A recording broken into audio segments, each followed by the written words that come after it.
Olá, divinos e divinas encantados, sejam muito bem-vindos à nossa Cozinha Encantada de hoje.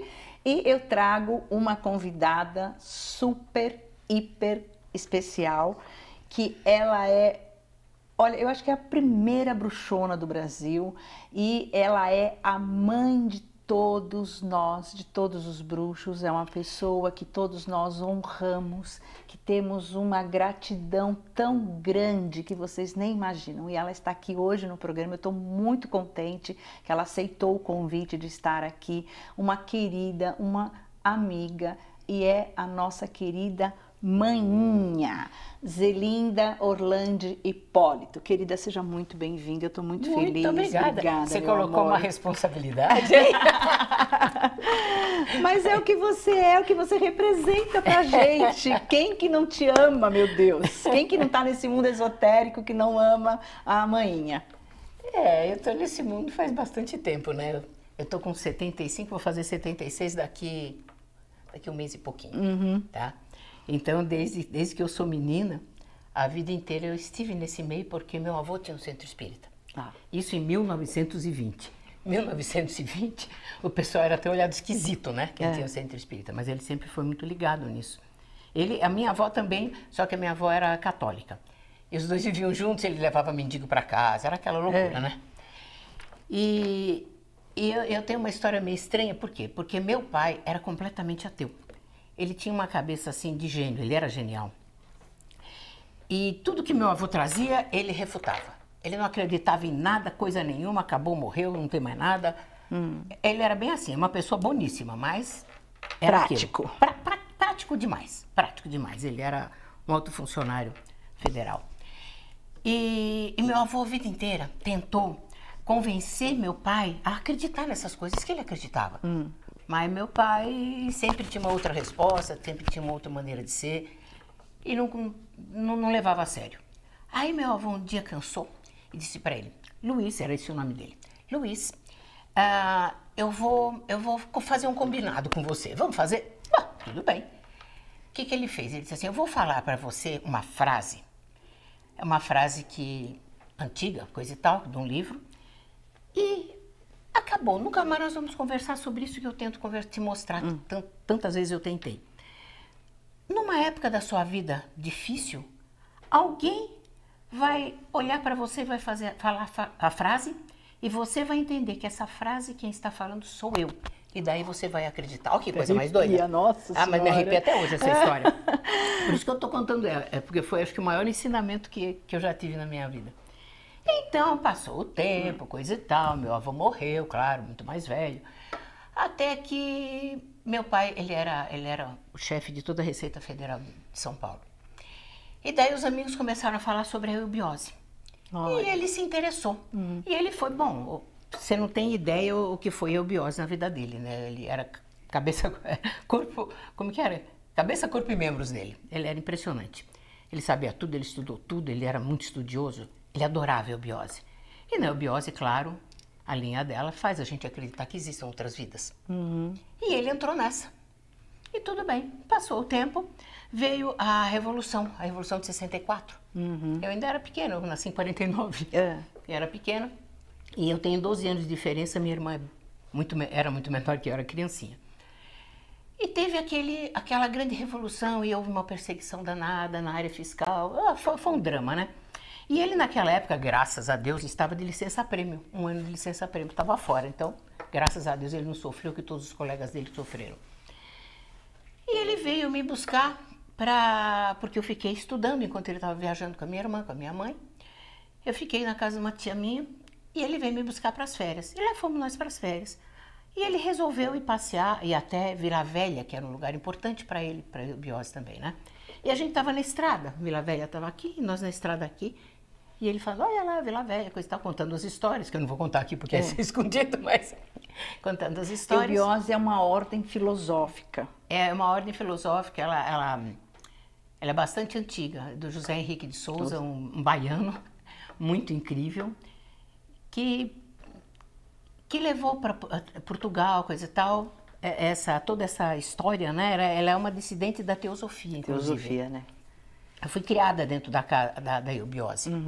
A Eubiose tinha... A Eubiose não, a dona Helena, que é a esposa do professor, nós entramos no ano que o professor morreu. E meu pai ajeitou toda a parte legal deles, que estava uma zona. Então meu pai entrou com tudo, né? E a gente ia toda semana para lá com a dona Helena. Era muito interessante todo o estudo. E aí vocês foram? E daí nós fomos passeando lá indo para a Vila Velha. E a Vila Velha estava aqui, nós do lado de cá. Minha mãe dormindo na frente, minha irmã dormindo no meu colo, meu pai acordado dirigindo e eu acordado atrás. De repente a minha mãe levanta a cabeça, olha para o meu pai, fala uma frase e dorme de novo. Meu pai quase saiu da estrada. Foi uma coisa impressionante. Ele botou o carro na guia lá no guarda-reio, né, do lado. Aí ele olhou para mim e disse assim: Zelinda, essa era a frase do teu avô. A gente já tinha até deixado para lá, tinha esquecido. E veio a frase numa hora realmente de grande dificuldade, de grande tristeza.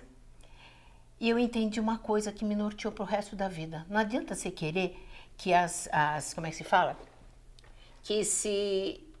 Que te deem provas antes. Primeiro você acredita, depois as provas vêm.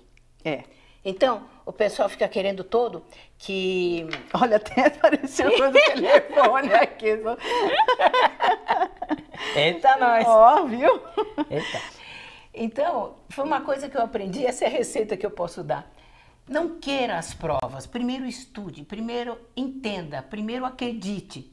Por entender, eu não estou falando de fé louca não, hein? Pelo amor de Deus, aquela fé que fecha os olhos e aceita qualquer coisa, não está no meu programa. Eu acho que a gente tem que usar o racional, sim, a cabeça. Você tem que usar sempre. O bom senso também, né? O bom senso, a razão, antes de acreditar em alguma coisa.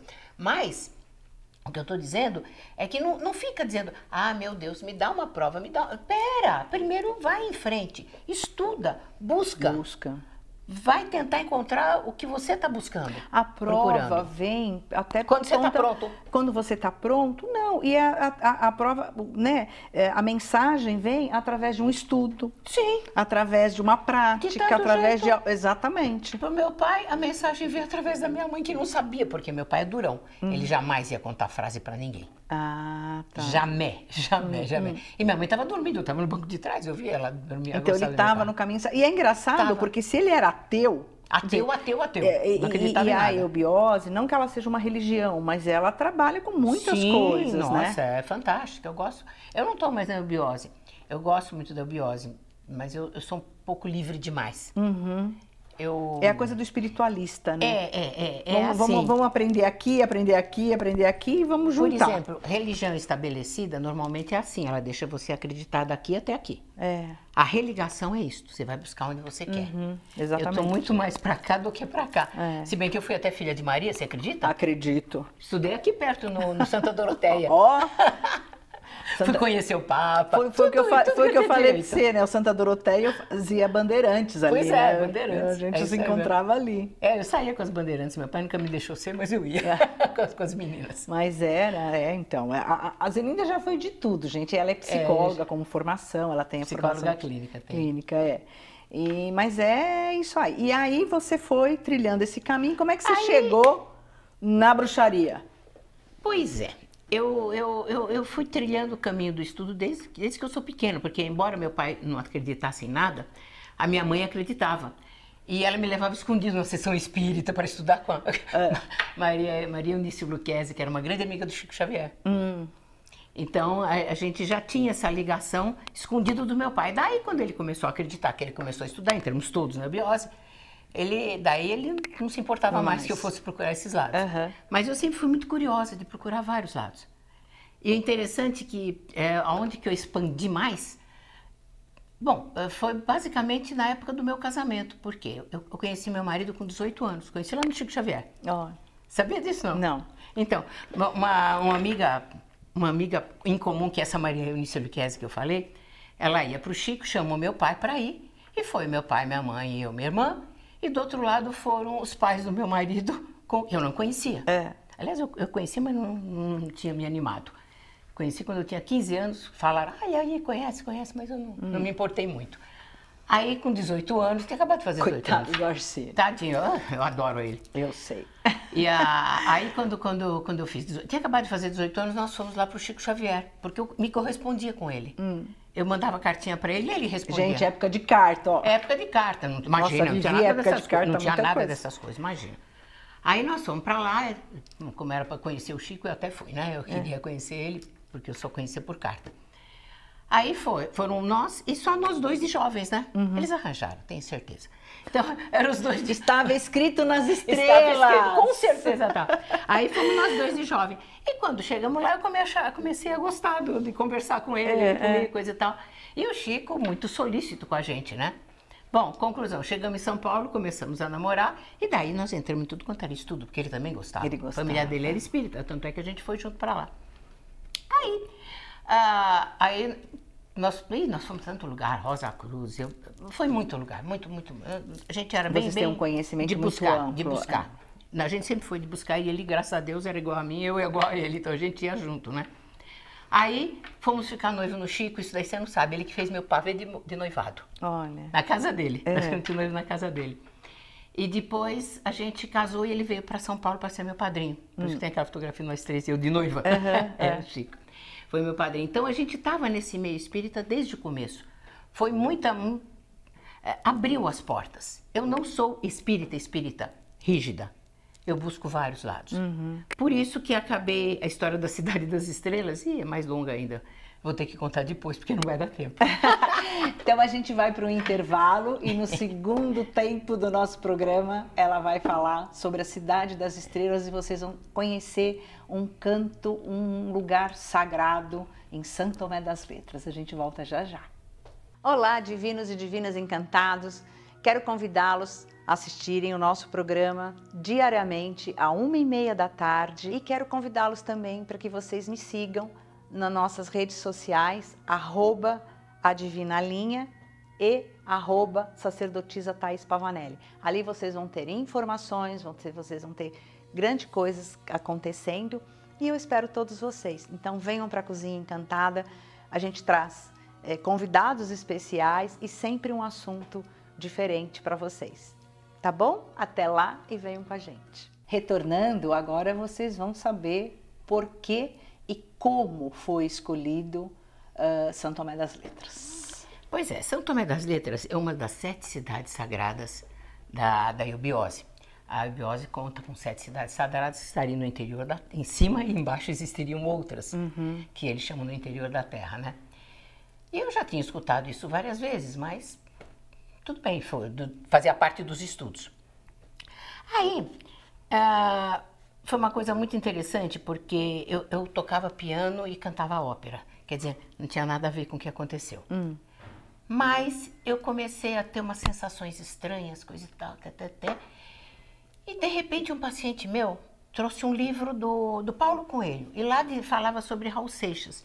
E ele falava sobre uma coisa que eu estava buscando, que era o 666. Eu tinha horror, eu tinha um medo do 666 danado. Eu disse, imagina, não tem nada a ver com isso. Isso daí, afinal de contas, é número do da diabo, besta, da besta. Né? Pois é. Não tem nada a ver. Mas não tem nada a ver.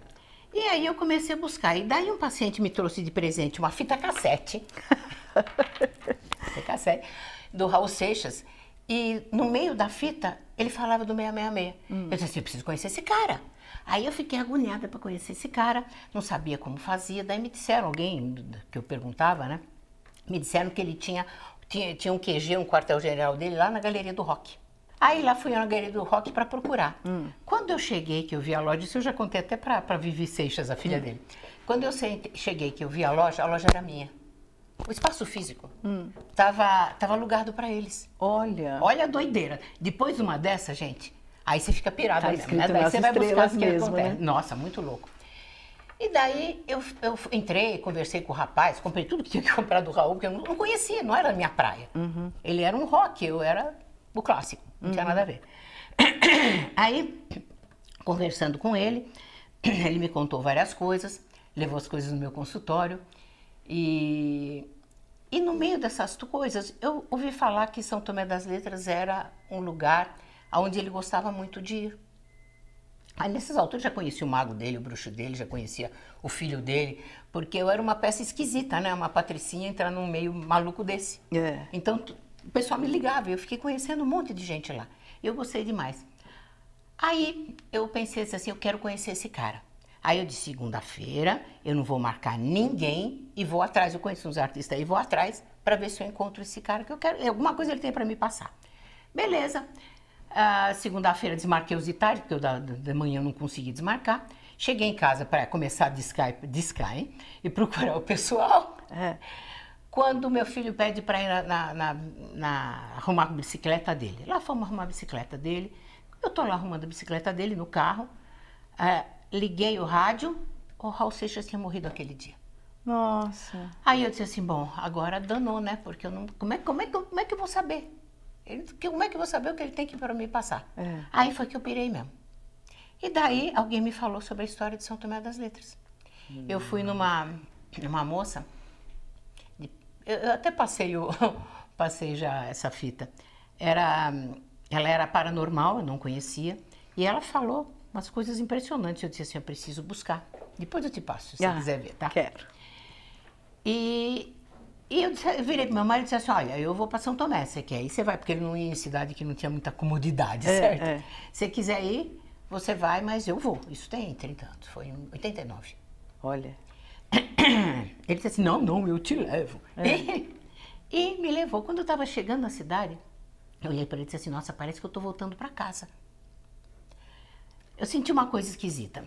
E eu tinha um paciente que ele gostava de São Tomé, ele tinha uma casa, a tia dele tinha uma casa em São Tomé, e ele me convidou várias vezes para ir, mas eu nunca fui porque o Arsenio não gostava de ficar na casa dos outros, é meio chato, né? E ele tinha morrido, exatamente nessa época, ele morreu. Aí eu disse, quando eu subi, né, eu disse assim, nossa, eu tenho que saber onde é que mora a tia dele, porque ele morava com uma tia, Dona Antéia, e eu quero conhecer essa tia. Aí o Arsenio brincou comigo, ele era brincalhão. Ele disse assim, tá bom, você vai chegar no primeiro bar de São Tomé, entrar e perguntar, vocês sabem onde mora a Dona Antéia? Eu não sabia o nome dela. Você sabe onde mora a tia do Marcos? Eu disse assim, mas é isso mesmo que eu vou fazer. Entrei no primeiro bar, era do G, hoje em dia ele é meu amigo. Mas na época eu não conhecia. Escuta, vocês conhecem a tia do Marcos? O Marcos tinha virado, como é que se fala, rua em São Tomé. Tá vendo? Ela mora ali embaixo, toma cuidado que ela dá tiro. Ele gozando de mim, brincando, né? Aí lá fomos lá. Quando eu cheguei na rua da Dona Antéia, imagine que o nome da rua era Helena Jefferson de Souza. É o nome eu fui criada dentro da casa dela, do Embiose. Era a esposa do professor. Do professor. Eu disse assim, nossa. Aí quando eu cheguei ali, na casa dela, era o número 6. Eu disse assim, ai meu Deus do céu, o que tá vendo? Aí começou a história. Porque daí nós tivemos uma visão muito interessante lá. E eu estava estudando nessa época a Cabala, eu estudei bastante Cabala. E até eu entender o que era esse 666. O 6 é o 6 na Cabala, né? Você lembra aquela árvorezinha cheia de tá? Então, no meio é o 6. O 6 é o Sol. E o Sol é o único que puxa todo mundo. Se você olhar, ele está ligado com todos. Tá? Aí eu comecei a entender por que 666. Se ele é o Sol, é o central. E o que tem em volta? Netzah, Hod e Yesod. Malkut. Yesod faz parte de Malkut porque é a Lua e a Terra, tá? Mas eu fui olhar e disse assim, olha, esses daqui pertencem ao 6. Daí eu fiz um desenhinho. Eu botei o Sol, com o número 6. Aqui está Mercúrio, Vênus e a Terra. Então, todos os planetas que foram paridos pela nossa mãe, sei lá de onde vieram, eles vão voltar um dia pela lei da gravidade para dentro da Terra, junto do Sol, desculpe. Então, o primeiro a entrar no Sol vai ser Mercúrio. O segundo vai ser Vênus. O terceiro vai ser a Terra. 666. 666. Aí eu entendi. Eu até escrevi um artigo grande sobre isso. Explicando melhor do que eu estou explicando agora, porque não dá tempo. Então, seria a nossa volta ao grande pai. Tem muitas moradas, né? A casa do meu pai. A casa do meu pai tem muitas moradas. E a terceira morada para entrar no 6 somos nós. Então, essa é a história. É a saída para abarcar experiências e a volta ao grande pai. O que estiver densificado vai para o Kadosh, fogo Kadosh, aquele fogo que queima tudo. O que estiver sutil vai morar na casa do pai. Aí eu entendi. Então, quando eu vi o número da Dona Antéia 6, eu disse assim, tem coisas aqui. Aí fui para lá. Fomos ver o céu, né? Que é o mais famoso de São Tomé. A gente estava indo, coisa e tal. E tinha uma coisa interessante, porque eu tinha... Eu também catei muito gatinho na rua, tá? Então, um gatinho tinha acabado de morrer, que meu filho tinha ficado muito bravo com o ET que era amigo dele, porque tinha deixado morrer o gatinho, ele mandou expulsou o ET dele, coisa e tal. Tem as maluquices dele, né? Que eu não acho tão maluquice, mas tinha. E de repente, quando a gente estava subindo a montanha, tinha uma pedra redonda e um gatinho em cima. Eu peguei e fiz assim, o gatinho subiu no meu colo. E era aniversário do meu mais novo. E daí eu agradei o gatinho, coisa e tal, e meu marido já apavorado. Zelinda, pelo amor de Deus, mais um gato não. Zelinda, deixa esse gato aí. E chegou um de cachorro. Daí ele disse assim, bota esse gato aí que eu não quero mais saber de gato, pelo amor de Deus. Aí eu peguei o gatinho e fui levar em cima do muro, né? Porque eu não ia deixar com os cachorros. Quando eu voltei, os cachorros estavam por ali e o gatinho estava assim, ó, pum, pum, pum, andando. Com os cachorros? Não, brincando. Brincando. Brincando. Não, os cachorros nem deram bola para ele. Aí o gatinho começou a andar, daí meu marido se tocou. Ele disse assim, Zelinda, vamos seguir o gatinho? Tem alguma coisa, porque na biose tem uma história dos animais que são utilizados para nos levar a algum lugar, né? E lá fomos nós subindo para ver o bendito do gatinho. E chegou uma hora lá em cima que o gatinho ficou meio doido. Eu tava com uma calça jeans, ele escalou a minha calça, veio pro meu colo e pulava do meu colo pro colo do meu filho, uma coisa muito doida. Nisso nós estamos brincando com o gatinho, meu marido vira assim, Zelinda, bota esse gatinho no chão e olha para frente. Botei o gatinho no chão e olhei para frente. Quando eu olhei para frente, tinha uma luz enorme, uma luz grandona que vinha vindo. Nós olhamos aquilo, daí eu fiquei parada, né? Uma coisa esquisita. Beleza. Aí a luz foi andando, passou atrás do morro, eu já ia subindo, ela fez assim, voltou e ficou de frente. E de repente ela fez, foi embora. Bom, aí nós fomos lá na Dona Anteia, que é essa tia, né? Ah, Dona Anteia, olha o que aconteceu. Ela disse, olha, acontece muitas vezes nesse horário que aparecem coisas, etc e tal. Vai lá de novo, mas presta atenção. Ela também era de biose, né? Também sabia falar na mesma linguagem. Ela disse assim, se você encontrar o gatinho, faz a mesma coisa que você fez e vê se ele está fazendo igual. Se ele responder igual, é porque era um gatinho, era o gatinho mesmo, era o jeito dele. Se ele responder diferente, você também estudou o que eu estudei, você sabe que ele foi mandado. Lá fui eu, com o Arseninho, só que daí ele subiu, quis ir para outro lugar, coisa e tal, não aparecia coisa nenhuma. Aí nós descemos, quando a gente desceu, eu disse assim, vamos no ponto de encontro. Eu chamei lá o ponto de encontro, vamos no ponto de encontro. Aí a gente subiu, não viu nada, começamos a descer de novo. Ele, pois é, tá vendo? Eu queria tanto ver você, assim, deixa de ser mal agradecido. Afinal de contas, a vida inteira você ficou com a cabeça pro céu para enxergar alguma coisa, não enxergar porcaria nenhuma. Agora que enxergou, vai reclamar. E eu tô lá dando a do bronca no Arsenio, quando a gente ia descendo, a pedra redonda, quem tá em cima? O gatinho. Exato. Eu fiz aquele gesto e ele, ó, se mandou. Aí dessa vez era gato. Olha. Aí o negócio intensificou, aí que começou São Tomé mesmo na nossa vida. De uma maneira muito mais efetiva. E como é que nós compramos? Dá tempo, será? Como é que nós compramos a cidade das... Eu falo pra caramba, né, filha? Eu gosto. Então, como é que a gente chegou na Cidade das Estrelas? Então, aí depois disso já estava sendo feito IMEDIC. IMEDIC é nosso instituto. Eu tenho o Instituto de Pesquisas Psíquicas e Médicas há 34 anos. 43, falei, 34 anos. Então, aliás, nós começamos o instituto para colocar lá tudo que a gente gostava, que a gente aprendia, né? Que a gente ia aprendendo de um canto para o outro. E daí... nós fomos para São Tomé, a gente começou a ir para São Tomé de vez em quando, e dessa vez nós estávamos em 13. Nós e mais um pessoalzinho junto com a gente. Aí nós subimos a montanha, né, a montanha lá da cidade, e o padre tocando Enya, claro, porque o padre lá é todo interessante, ele toca Enya, toca todos esses negócios assim, é muito Ele é esotérico, é um padre esotérico. É muito engraçado. Então subimos tocando Enya, coisa e tal, a gente chegou lá em cima, chegamos lá em cima, e cada um estava vendo uma coisa, onde tem o cruzeiro. Você já foi para lá, né? Já. Então, você lembra do cruzeiro? Então, nós estávamos lá em cima do cruzeiro, cada um de um lado. De repente, o Lauro é um amigo nosso. Ele era vice-presidente do Swiss Bank do Brasil. Estou dizendo isso por quê? Porque não tem nenhum maluco beleza fumando maconha lá. Era todo mundo muito quadradinho até, mas todo mundo em busca de algo. Então, vira o Lauro e disse assim, gente, olha para cá. Quando nós olhamos, tinha uma luz imensa. Hoje eu sei que vem do lugar onde nós compramos a Cidade das Estrelas antes. Mas a gente na época não conhecia São Tomé ainda, não sabia direito o que era. Eu sei que lá embaixo começaram umas luzinhas assim, parecia uma... Sabe, estrada que tem luzinha. Eu achei que era, não conhecia. Um campo de pouso. Não sei, não quero, não sei. É. Mas eu sei que não é porque ali é uma fazenda do Neguinho, então não era. Tá. Então, ele falou, já tinha acontecido essa das luzinhas ali embaixo, que já estava o pessoal se juntando para ver, e essa luz imensa. E essa luz começou a andar, andar, até chegar aqui em frente do cruzeiro. De repente ela fez um movimento, que eu não sei te dizer como, veio um facho de luz em cima de nós todos. Todo mundo ficou lá quieto, parado, sumiu do mesmo jeito. Quando voltamos, quando saímos daquele transe esquisito, o meu amigo da frente chama Rogério, ele é engenheiro e tem uma firma de TI. Ele estava metade bronzeado. Olha. Aí todo mundo, não fui só eu que pirei, né? O resto também ajudou a pirar, certo?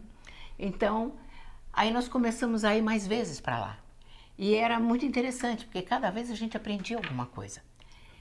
E a Cidade das Estrelas, como é que ela veio parar para mim? Eu queria... eu tinha ganho uma casa do meu... Depois eu conto essa história da casa, vai. Que é muita coisa. Deixa eu pegar primeiro a Cidade das Estrelas. Nós temos ainda um minutinho. Então não vai dar nem tempo, mas tudo bem. A Cidade das Estrelas, ela apareceu... O meu marido foi para lá fazer um relaxamento, um treinamento para ele também, cada vez ia um, ia outro, né, sozinho. E era uma amiga minha que eu mandava as coisas para São Tomé, e ela que distribuía, porque eu não gosto de que o nome da gente é chato, né? O pessoal acaba... Então, e eu tinha um amigo lá, eu tive um amigo que ele estava doente, muito doente, e ele tinha uma roça. Ele queria fazer alguma coisa na roça, mas não dava para fazer a coisa na roça, porque eu estava...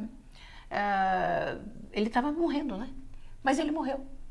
E daí, meu marido foi para lá, perguntou para ela se estava vendendo aquela terra dele. Ela disse que sim. E ele comprou, me telefonou de lá, dizendo, ó, Zelinda, a terra é tua. Foi o comecinho. Então, gente, hoje o programa, ele vai encerrar aqui agora. Mas, o próximo programa, a gente vai dar continuidade, porque eu quero que vocês conheçam a Cidade das Estrelas. Então, a gente se vê no próximo programa. Até lá. Um beijo. Obrigada.